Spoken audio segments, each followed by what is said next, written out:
This is Inconstant. Ladies and gentlemen, this is Inconstant. My guest today is Marcus Mckenzie, aka the Ronin. He's a Judo and BJJ practitioner. He loves the philosophies of the martial arts, but more than anything, he loves the thrill of competing. Marcus is a photographer and is the lead of a startup of a media company called No Labels Required. Two of his friends, they do photography. Recently, Marcus has stepped into the world of organising martial arts event. Marcus, would you like to say hello to the listeners of Inconstant? Of course. What's happening, peeps? What's happening?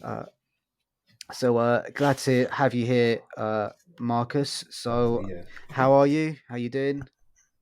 I've been good. Just been putting on weight, but yeah, I've been right.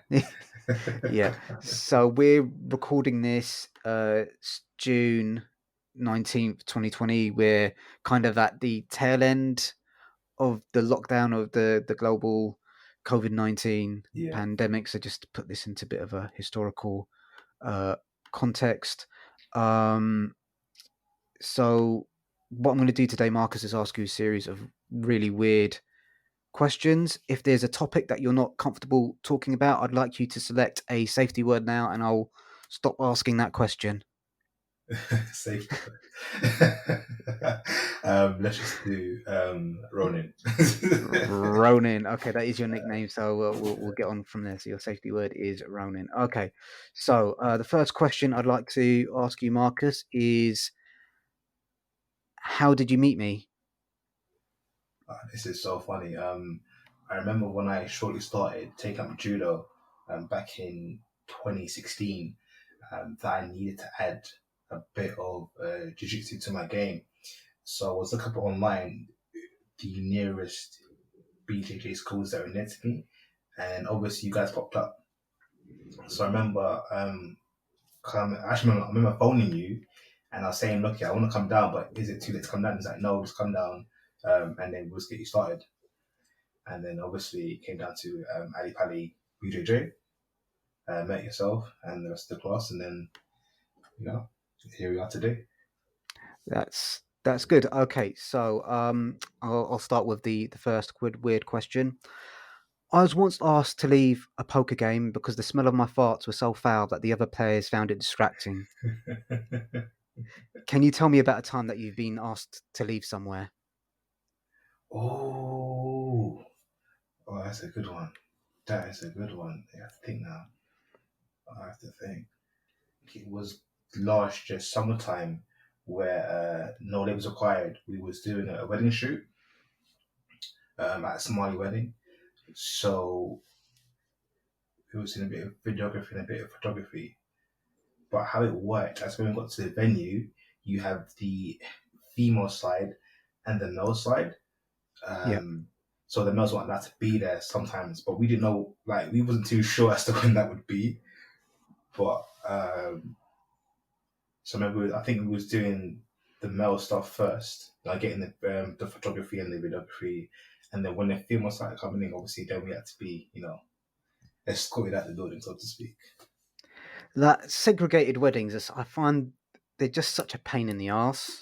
They really are. Just speaking from my own personal experience, kind of like you get lumped on a table with a bunch of strange blokes that you've not met before, Yeah, usually. yeah, And it's just anyway. I think women do tend to enjoy them in like the Islamic community, because they can kind of like they don't more religious people can just take off their headscarves and just like have a good time. But yeah. if you go in there with like your wife or your sisters and stuff, you want to be able to like see them enjoy and catch up and all that, isn't it? So Yeah, yeah, definitely. Yeah, definitely. Definitely. yeah, It was an experience. It was yeah. definitely an experience. Okay, so that actually kind of leads on to nicely to my next question. My friend, who is Muslim, had dancing girls at his wedding. The fairly conservative guests were politely stunned. What is the most unexpected thing that you've seen at a wedding? Oh. For me, the one that I have seen, and again, is at the same kind kind of winning. It wasn't necessarily a shock for me, but I think it was a shock for the older generation. So obviously, when you grow up here, but your roots are in other countries, you have like emergence, a merge of both those cultures. So obviously, if you grew up like, over here in the UK and you're pretty young, more than likely you're gonna listen to like grime, drill, those types of music. So I remember when the drill came on, and all the young crowd came onto the floor and started skanking out. Yeah, The older yeah, generation were like, "What's going on over here?" They yeah, didn't yeah, know yeah, what yeah, was yeah, going on. yeah. But it's so That interesting to see though. exactly the same thing happened at my older brother's wedding. So it's kind of we were born and raised here, and like my older brother is a he's quite into hip hop and Yeah. so hip hop and kind of like R&B and all that stuff. And his favorite song is "The Sound of the Police." So Yeah, so he classic. so he played that at his wedding, and just like all his old university mates, all everyone was kind of like dragged onto the dance floor, and we just started moshing together. And it's just kind of like it's not the sort of thing you really expect to kind of happen at a Muslim wedding, but is Yeah, everyone seemed to have a good time. So it's it's kind of interesting what you say about being mixed culture and kind of like yeah, 100%. how to balance your sort of like traditional um kind of values from back in the home country and kind of like being brought up here. So but Exactly. yeah. It is um difficult, man. so my next question is, I stayed in hostels while traveling in Spain. I often shared rooms with people that snored. um was it rude of me to wake them up? Yes, it was. Yeah, okay, But fair enough. Yeah. but but at the same time, if they're snoring at the devil Yeah. and you can't sleep, Oh, bro, like there's a couple of times, yeah, when I was staying in Seville, where like I don't know what he had a deviated septum or like what, but it was ridiculous. I'm just like I was looking around in the dark room. Is this not bothering anyone else? How can anyone possibly?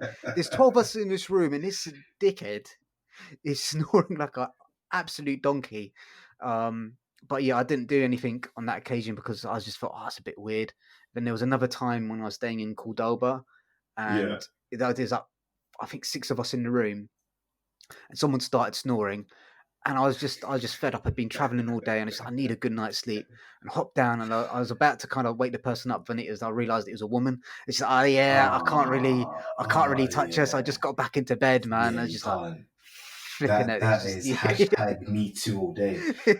That's hashtag BJJ instructor 6 years old. um, Covering That is a hostel, no-go yeah, zone, my friend. yeah, no goes on, yeah. Um, so let me move on to the next question. While I was traveling on Umrah in Saudi Arabia, I saw a dwarf in a burqa. Can you tell me about a time that you felt bad about nearly laughing at something? I'm not sure if I feel bad about laughing at things because I really don't. I've literally, I think people think I'm a savage for this, but I've Yeah. gone to judo comps and BJJ comps, and my favorite thing is to watch um, when the little kids cry. Yes, yes, yeah, yeah, yeah, So yeah, like I don't really feel bad because I know it's not the end of the world, but yeah, just seeing them like bow afterwards and you see them but that them start bursting into yeah, yeah, yeah, yeah, yeah, yeah. it just That, makes me laugh inside. But then I'm like, but I'm listening to myself because I know they're thinking it at that time that it's the end of the world, and yeah, everyone thinks that they're a loser and that they let their parents down, themselves down, let the club down. But it's not yeah, that. It's like it's just a learning yeah. experience. You'll come back from the mats and do better. So Yeah, I'm it's, I'm not sure it's a question on this list, but kind of like one of the funniest things I've ever seen was I was in college and I was just walking along the street, and this, I think she must have been like 7 or 6 years old. This girl fell over, face planted, and I laughed so hard because like the funny thing was like the fall itself was funny, yeah. But the funniest thing for me was that there was a moment in her face where she's gonna think, "Oh, is this bad enough for me to cry?" And she just started bawling. I just thought, oh, I know it hurt, but you could have controlled that moment there a little bit. Yeah. You know what I mean? So it was, I found that, so I found that quite funny. I've been that kid. I've been that 7-year-old kid who literally like, around like that same age. I Yeah, remember I was with my two cousins. I think one was like 5 years older than me, and the other one was like 10 years older than me. So like 12 and 17, whatever. yeah. And I remember I was running along the street, and then me being a kid, I'm smucking it out, and then poof, you see me drop to the ground, and I'm scraping my elbow and my knee and whatever, and then I'm just there like, and the first thing that came to my mind was like, I'm gonna get beats when I get home. Yeah. So this is like the generation coming up now that is not going to understand that kind of like the fear of getting beats from your parents. Yeah, yeah. It's just kind of that's a real fear, man. As a real fear growing up, man. Like, especially from kind of immigrant parents, man. They had their own way of disciplining us. Exactly. Yeah. Um, but you know what? Oftentimes, like the beating wasn't so bad. It was just like the fear Yeah. of getting hit was worse. Like that anticipation. But yeah, but kids growing up these days is that's not going to be something they're going to worry about. All right, let's move on to my next question. My friend Anna once did a Right. sit down intervention with me. She told me I had no chance with a girl that I had a crush on, and that I should kill my feelings for her and move on. She did this because our entire group of mutual friends found this situation very uncomfortable. Can you tell me about a time where a friend or group of friends of yours has told you to sort your shit out? Yeah, man. Yeah, this is so dumb looking back at it. Like it's so stupid. But I used to be so fired up about football when I was younger, like my late teens, early 20s. Yeah, Around those times, we would play Power League, which is basically, for those that don't know, Power League is usually at that time was mainly at five-a-side football. So I remember we kind of formed this team with some guys that we kind of played against at one time, and then kind of merged our teams together, or we joined their team. Sorry, I should say. And what ended up happening was during this one match, I got so frustrated, right, that I wasn't receiving the ball, that I yeah, literally just shouted at my teammates, like just gave them just completely switched on them and just lost my shit. yeah. Yeah, that didn't go well. That didn't go down quite well. And Yeah, one of my closest friends, Jermaine, like yeah, after that, like for the maybe I think it was at that time, and even the day after, like yeah, he came at me, man. Like yeah. literally argued and shit. That's It was like yeah, it was crazy. yeah. That's fair enough. It's weird, like when you're younger, kind of the things that upset you, and then you look back and you say, why did I get so angry about that?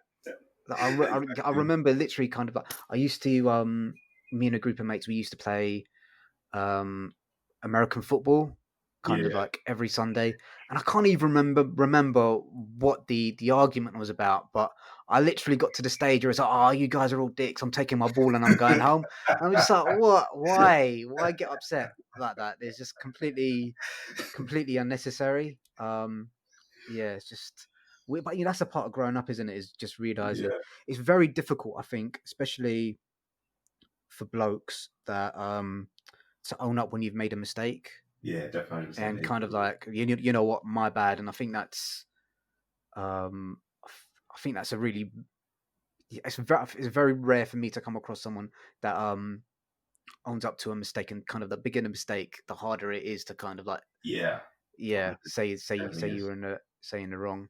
It's hard. Talking about being wrong about things, um as a young teenager, my cousin told me that vaginas tasted like tuna. What is the dumbest thing that you believed about the opposite sex? What was the dumbest thing I've heard? Yeah, because when you're young, I don't know what it's like for like kids these days, but when we didn't have the internet when I was growing up. Yeah, so Yeah, like yeah. these playground rumors would start off, and just like, yeah, you can do this and this, and like this is the way women work and all that stuff, and it's just kind of like for a long time I believed that. It's like, yeah, okay, Tuna, all right, okay. I guess that I heard that sometimes they smell fishy and stuff in it, but so that kind of makes sense. Tuna. So That's classic. Oh, what was the dumbest thing I heard growing up about girls? That is such a good question, man. I was such, bro, in my teens. Oh my gosh, I was such an ugly duckling, like literally. No, so sorry to veer off a little bit, but yeah, I remember when my voice first broke, and I remember walking down the road with one of my friends, and she was like to me, "Do you know what? Yeah, when I hear you, you sound sexy, but when I look at you, it's like a no."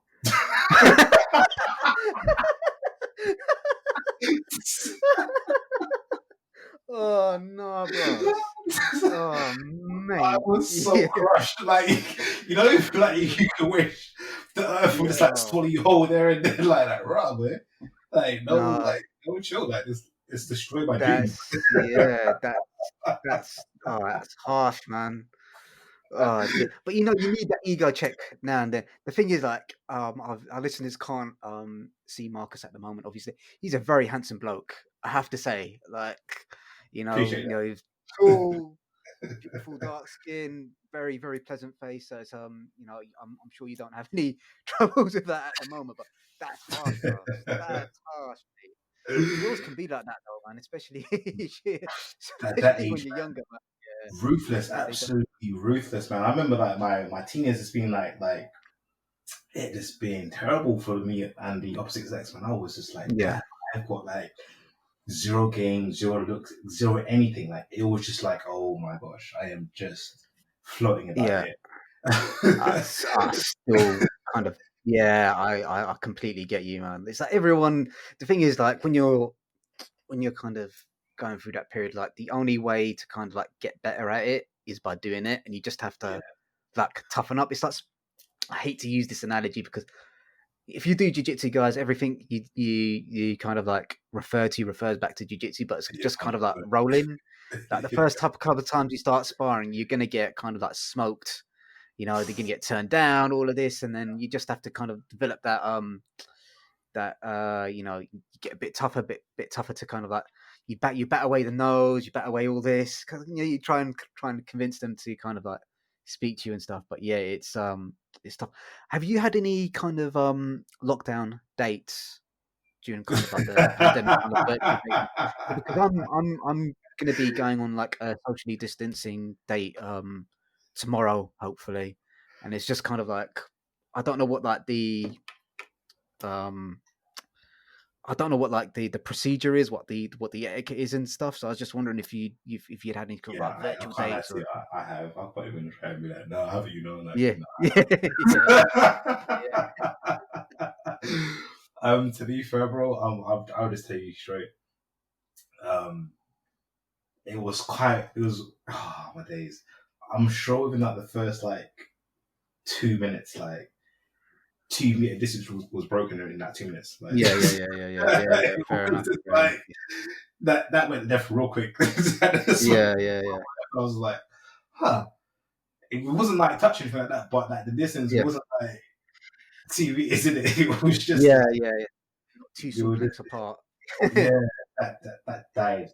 So, Yeah, fair enough, man. Fair enough. but I wouldn't be surprised. I think for you tomorrow it should be all right because obviously Johnson's got Bojo's got the whole bubble thing going on. So like really and truly, like it's pretty much like Well, the thing is, we're just planning on going to the park for a walk, yeah, same here. and That's just what I'm yeah, doing. what I mean, it's just like one of those situations because I suggested like a virtual date, but she's like Gavin is like, dude, I'm on like Zoom chats all day. I need to see someone in person. So all right, Yeah, fair enough. Yeah, yeah, yeah. yeah, yeah. Hey.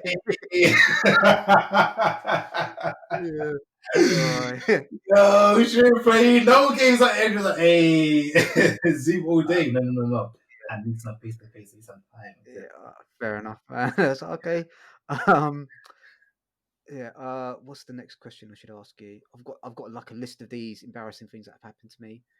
Um, okay, let's try this one.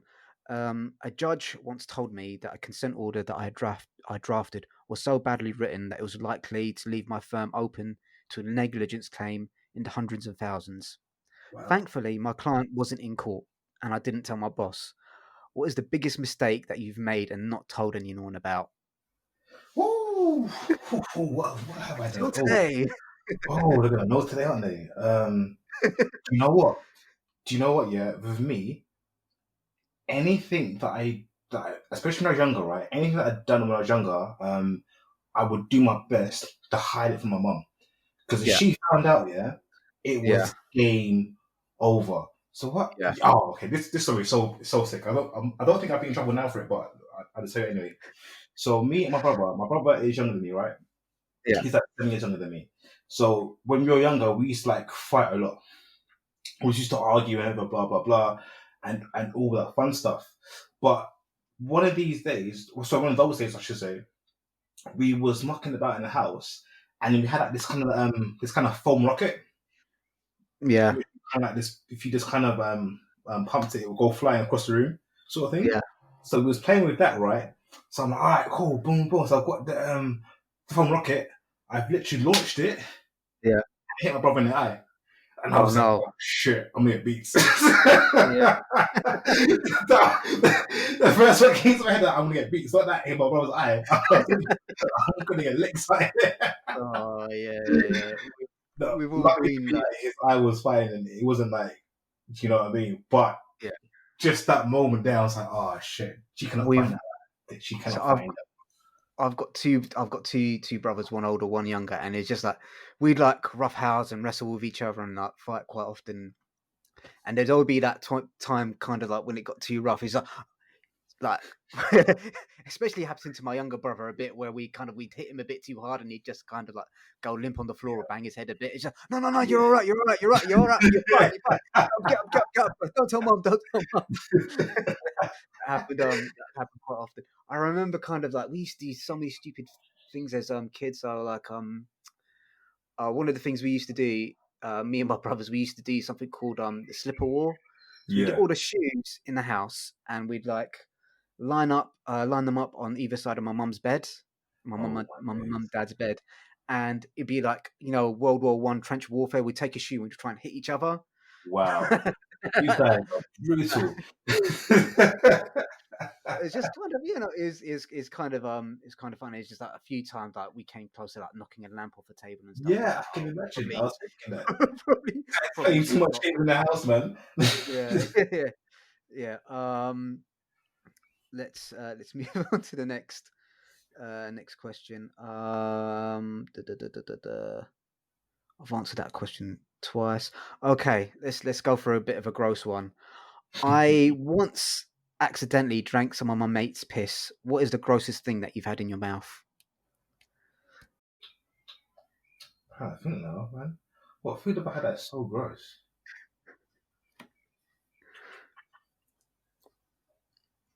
Spirulina. What's that? It's like a basically it's like this a supplement Yeah, which is good for blood circulation and that kind of things for your yeah, body. So I remember like discovering it maybe about I think it was around 8 years ago or yeah, so. And I was like, all right, cool, yeah, let me go down to Holland about and get me one of those and see what it's like. So literally, yeah, I've got it now. Both I put it in, mix it with water, and I drank it, and I spat it out yeah, like yeah. immediately. Okay, Nah, I'm not yeah. on this. That's No. kind of like yeah. There's a lot of like traditional Pakistani foods that I can't get along with. Like there's this dessert called kheer, which is like this rice pudding type thing, and Yeah, I don't get along with that at all. At all. I can't I can't stand that. Yeah. So let's move on to the next question. Once while taking a late night dump, I was startled by a mouse. I screeched like a schoolgirl and leapt up onto the toilet seat. Can you tell me about a time that you were startled?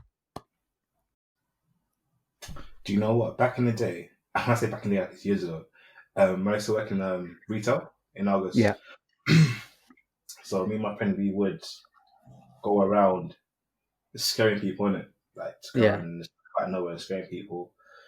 And then the one day it happened to me. yeah, yeah, And when they got me back good. I couldn't even, you can't even say like walk away in shame. yeah, yeah, yeah, yeah, yeah, yeah, Yeah. So for me, those kind of stupid little things there where you just go around scaring each other. yeah.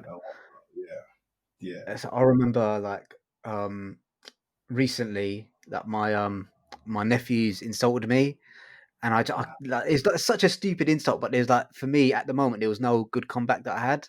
So Yeah. like what my nephew said to me was that he eats grass in the field and moves all day. He's a cow. He's a cow. And I just like it's just like, bruv, there's no comeback from that. I'm a cow. I eat Wow. grass in the field and moo all day, man.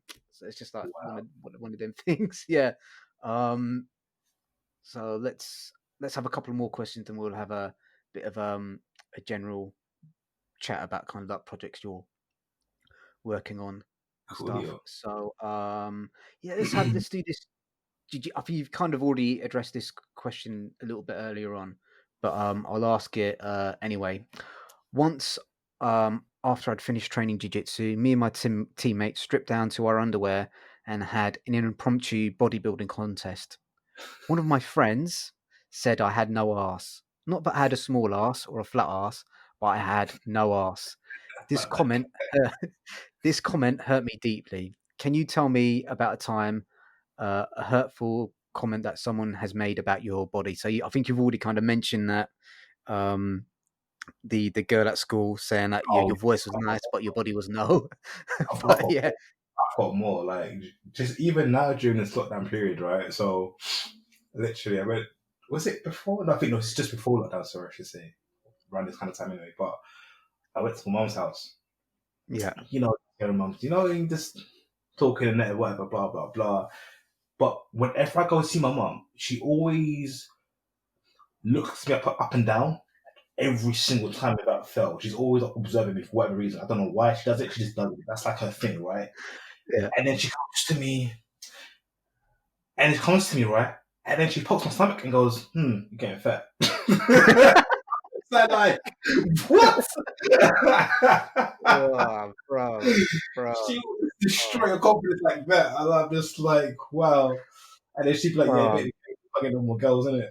I'm just there like, oh, wow, well, thanks. I appreciate that a lot. Flipping heck, man. Yeah, like mums be like that though, innit? I was just like, Oh, wow, thanks. I appreciate that. yeah. Um, okay, I'll ask you the last couple of questions, and then we'll just have a bit of a chat. I used to be able to do a very good Sean Connery impression. This is no longer the case. Can you tell me about a skill that you used to have that has atrophied through lack of use? So is that something you used to Yes. be? Yeah, Yeah, as a kid, I was about 9, 10 years old. I used to be quite obsessed with anime, but at the time I yeah, didn't know exactly. If that makes sense. yeah, So stuff yeah, like Yu-Gi-Oh, Pokemon, Digimon, um, those sorts of that, shows. yeah, I used to watch a lot, so I would then sketch like some of the characters. I yeah, would particularly do like Pokemon characters. So like my yeah, favorites to draw like Gyarados and like Charizard or whatnot, whatever the case may yeah, be. And I also did a little bit of when I when I went to like secondary school. I done a little bit of portrait as well. yeah, At the point where when we had a task to go home and do like a self portrait, which we had done, and then I came to school and everyone was like, "Oh, that you didn't draw that. That was an adult done that for you." Like blah blah blah blah blah. But no, for real, it uh, was me. I've done this, you know. So yeah, but I stopped anyway because when I got to do GCSEs, me personally, I just wanted to kind of like just draw like anime and just do portraits and like Yeah. kind of there. Yeah. But when you do art, you have to do like paper mache, clay, and all that other stuff. And I was just like, Yeah. no. Allow. Yeah. So from there, kind of, I just stopped. Well, I was speaking to Yusuf last night, so I recorded a podcast with Yusuf about Greek mythology, and he's been doing. I don't know if you've seen his like Instagram and stuff, but he's been getting into his painting, man. So Yeah, like, yeah, this is a time to start up again, man. Like drawings, like I think I think it'd be a very like useful therapeutic thing for you to kind of like get back into and kind of you know I know like you're a very creative person. You're into your photography and your filmmaking and stuff like that. But it's another string that you can kind of yeah, re-add to your bow. So yeah, man. yeah. People used to go to sleep on Digimon, man. I used to be more into kind of like Digimon than Pokemon.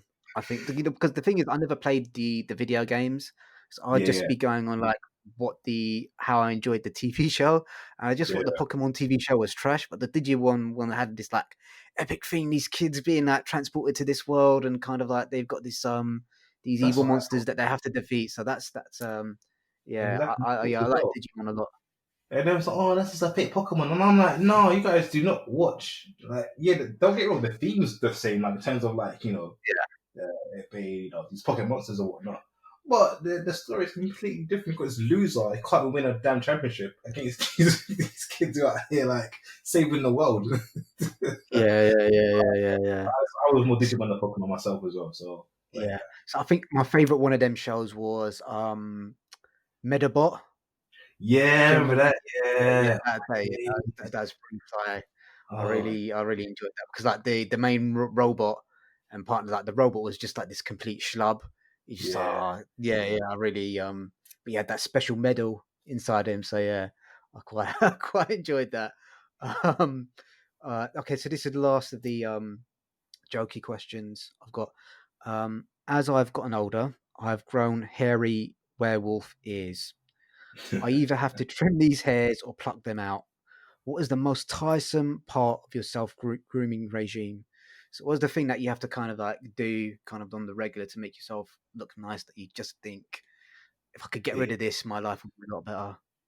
If I could just like maintain my hair, Yeah, that'd be so fantastic. But yeah, let me break down why this is so difficult. And people who go to barbers know this, right? There's been many times I've gone to the barbers and I've been there sitting there waiting for 5 hours to get my hair cut. yeah, um, yeah, I I am not that patient, and yeah, to be there for 5 hours, literally, I go to the barbers now, yeah, with my tablet to read books or to watch videos or yeah, what the case may be. I'm prepared to be there for 2 3 hours. yeah, I'm just yeah, it's so tiresome, particularly when I'm training as well, and I'm thinking to myself, I literally avoid the barbers just for the time, and not because I yeah, want to get a haircut or whatever. It's just because of the fact of the time that to kind of sit down, and my barber doesn't do appointments. He doesn't do yeah, them. yeah. So yeah, Can I think this is going to come across as a bit of like a racist question, but like I've noticed this a lot in kind of like Afro Caribbean barbers. Like they're usually packed and there's usually like a long line to yeah. them, and they kind of like usually they is it like the haircuts take longer, or kind of what's the reason for why kind of like there's such a long wait there? On Because average, to do a haircut, it was about half an hour. okay, It's okay, about all half an right, hour. If you're getting like a full haircut, it's about because he's gonna do your hair, he's gonna do your beard if you've got a beard, all the yeah, shape up and whatnot, and all the other stuff. And plus, sometimes they be chatting as well. yeah, yeah, yeah, yeah, Because obviously, it's a like in the barbershop, innit, it's like a thing where you just kind of, especially if you and your friends have the same barber or people in your area have the same barber, like yeah, you guys gonna sit around and chat in it, and you yeah, just yeah, yeah, you're yeah, relaxed, yeah, yeah, yeah, and it's kind of that kind of community thing, you know what I mean? So yeah, you just there, you're chatting, you bust two jokes, and you watch football, you watch boxing, whatever the case may be, and you're just there, and you just everyone's just there, kind of relaxed, and everyone's kind of chatting shit about the teams and Chelsea and Tottenham and Arsenal and Man United and whatever. yeah. So it just becomes one of those places. But for me, it's just the fact that I kind of want to be in and out. and Yeah. I've literally gone on particular days where I think it's going to be the less busiest. Yeah. Like trying So to like I used to go my dad's office used to be in Seven Sisters, and there was like a Africa Caribbean barbers just like down the road from his office. And yeah, every Saturday when I'd go to the office with him, it'd be just like ramajam packed, yeah, man. And it was just like, wow, these guys have been like I'd go to the I'd go into the office kind of like, maybe 11 o'clock in the morning, and we'd come out kind of like 3 4, and there's still the same people waiting to get their haircut. I just like, I'm yeah, like you, man. I just like my experience of haircutting is like, I hate small talk. I hate kind of like all that sort of like little chat and stuff like that. I just want you to cut my hair. Don't ask me about my day. Don't ask me any of these other things. I'm not really interested in developing a personal relationship with you. I just want you to cut my hair so I can get out of here and get back to me doing what I want to be doing. So like, yeah, fortunately for me, like I've got like, I've, I don't know if it's a good thing that I've lost my hair, but it's just kind of all right. It's not really a choice for me. I've got to the stage with my hair now, just like, even if I grew it out long, like people would say to me, "Bruvs, you need to give it up, man." there's, there's yeah, no yeah, hope. Kind of like, it's sort of yeah. there, but it's not really. So yeah, so just do it myself is fine. So thanks, dude, for answering those questions. I hope none of those were too weird. So I wanted to kind of ask you a bit about your photography and kind of how you got into that, and kind of going to these sort of different events, how that came about. With the photography, it was kind of as you said before about drawing being therapeutic. For me at that time, I didn't have a creative outlet, so I like obviously I love music like everyone else. I love anime. I love Marvel, DC, all those things there. Um, but I just when I went back to doing the drawing, I just couldn't get back into it, so to speak. Yeah, So, but what really caught my eye was photography, and then I started kind of looking up, I started looking up on YouTube and stuff like that, and kind of doing a bit of research and looking at photos and how good people were making them look, and it just caught my attention. So then I started kind of researching what cameras or entry level cameras I can get that was decent that I could grow with, yeah, and then from there it just kind of grew and it started as a hobby, and then just over time I just kept practicing and whatever the case was, and then I kept learning and kept adding to my arsenal to yeah, the yeah, point yeah, right now. So that was it for me. It was just a creative outlet for me to kind of express myself. Since I'm not very good at express myself through either written or verbal, so it was a nice outlet for me to have. yeah. It's yeah. I, I so for me, I find photography like anything that's too technical, I get frustrated with it quite Yeah, quickly.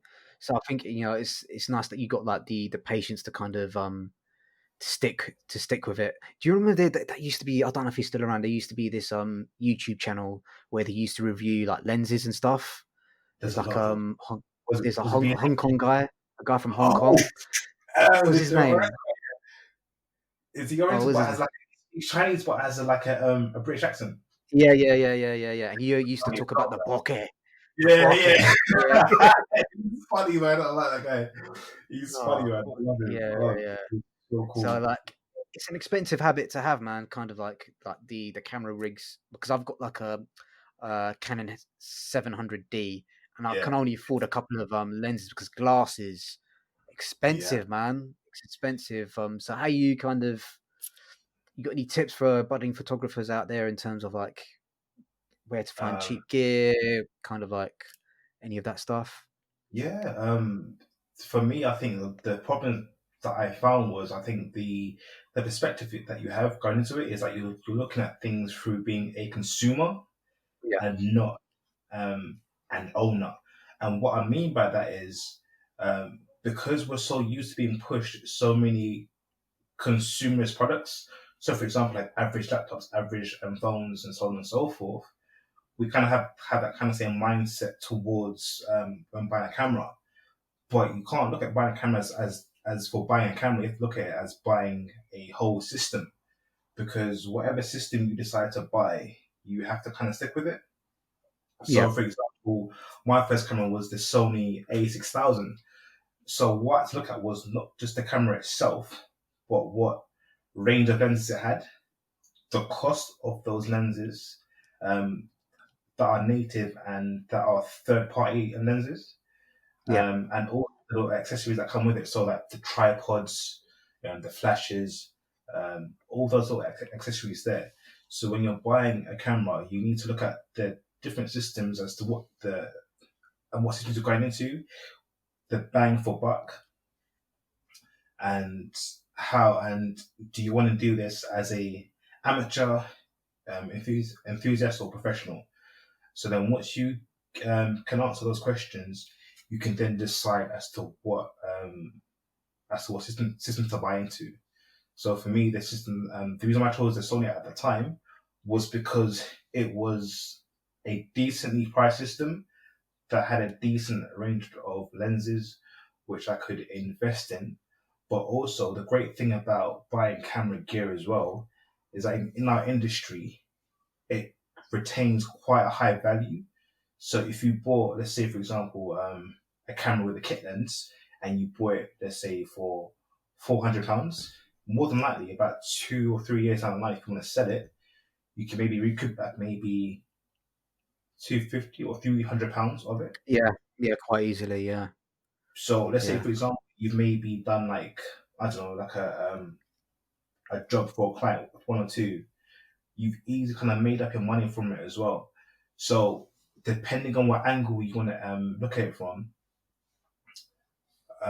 if you do a couple of jobs, this it's not really expensive. It's just like an investment into doing what you're doing. So Yeah. I don't know, but there's some of those lenses, man. Kind of like, I think I saw a lens that was like 10 grand. I was yeah, just like, where, bruv? What are you like? How many photos are you gonna have to take to flip in, earn your money back off of that, man? It's just kind of like, it especially has kind it. of like some of the expensive like Canon lenses or like what's the other one? Is it Zine or something? Yeah, but Oh, yeah, yeah, Zeiss. I think nice. Zeiss. Yeah, yeah, some of those expensive ones. Just like Yeah, yeah, they mainly I work think with Sony. Those guys. So their glasses is very expensive. Um, but it was like I was saying to before. It literally just depends on what you're getting for, and also the option of having to buy third party lenses. So you can get like a similar lens, but it'll be cheaper to get it from third party than to get a native lens. So that's what's brilliant about our industry as well. You've got a range depending on who you live, of course, but you have a decent range to pick from. so that's really good. That's really kind of good advice that you've given out there.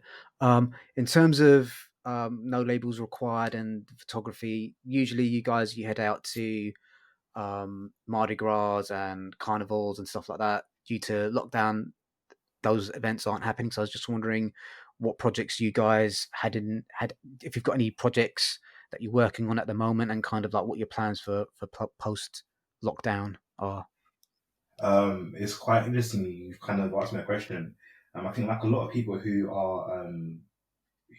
have startups like myself or have full blown businesses, being able to adjust on the fly is quite difficult. So it kind of switched our mindsets as to what we could do right now. So one of them being was looking at doing live um, events, obviously through Zoom, YouTube, etc., etc. That was one option for us. Another option for us is to kind of promote businesses, but and how will we do this is that we would go to their homes and either do like a photo shoot or do a video shoot, depending on what they need. So I think last week Jermaine had just started doing one um, for business owner at their house, and we was just kind of doing like a mini documentary for them, and they're going to do some more shooting next week as well with that too.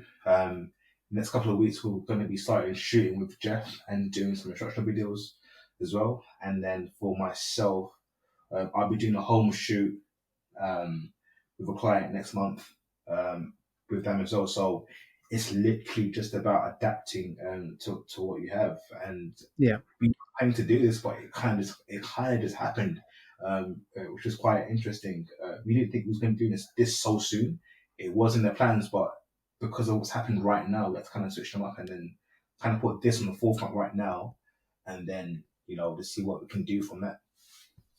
Yeah. So I was at social media. So one of the things I've been doing during this lockdown is there's this website called Eventbrite, and they've got loads of Yeah, free online events. And I attended one of their social media talks that was on there, and the lady on there was saying that one of her clients is a photographer, and he's still doing like family portraits during lockdowns. You just like take pictures of families kind of like on their doorstep.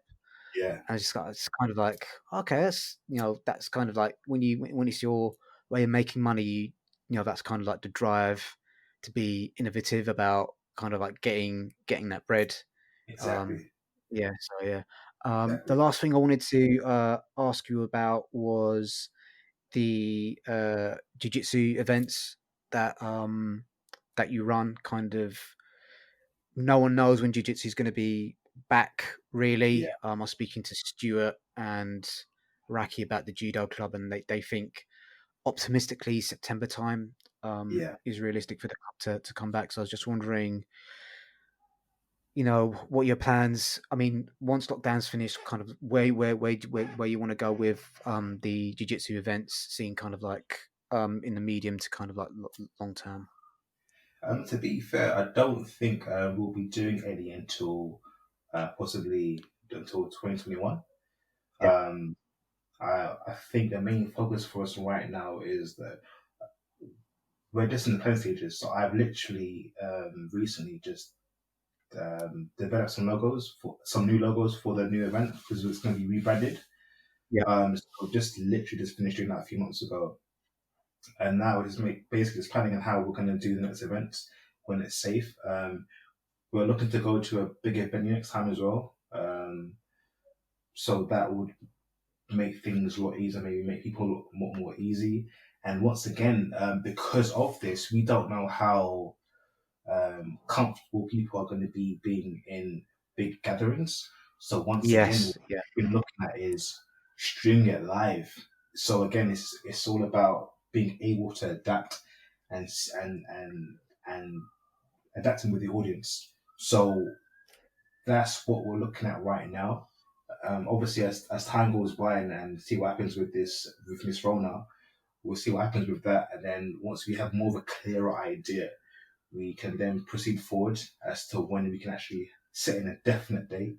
But for now, we're thinking 2021, maybe early 2021, maybe what we're looking at for now, depending on what happens with this pandemic.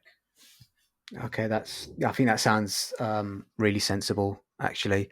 Um, so yeah, my last question is there any question you'd like me to ask future guests? Any question at all? Would you like an add a question? oh,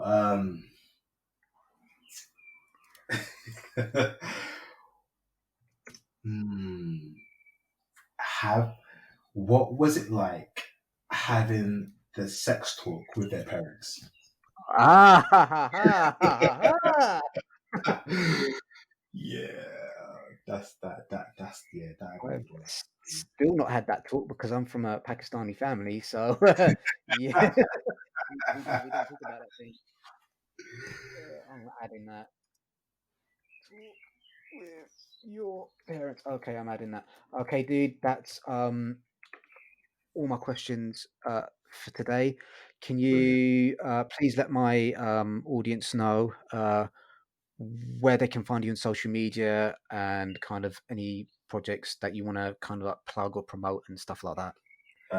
As I've said before, what we do is photography and videography.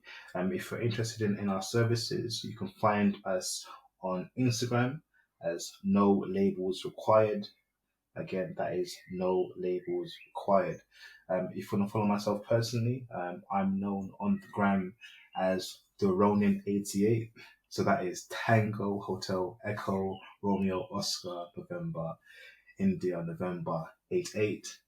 Again, that is Tango Hotel Echo Romeo Oscar, November India, November 88. Okay, that's it, man. Thank you very much, dude. I'll stop the recording now.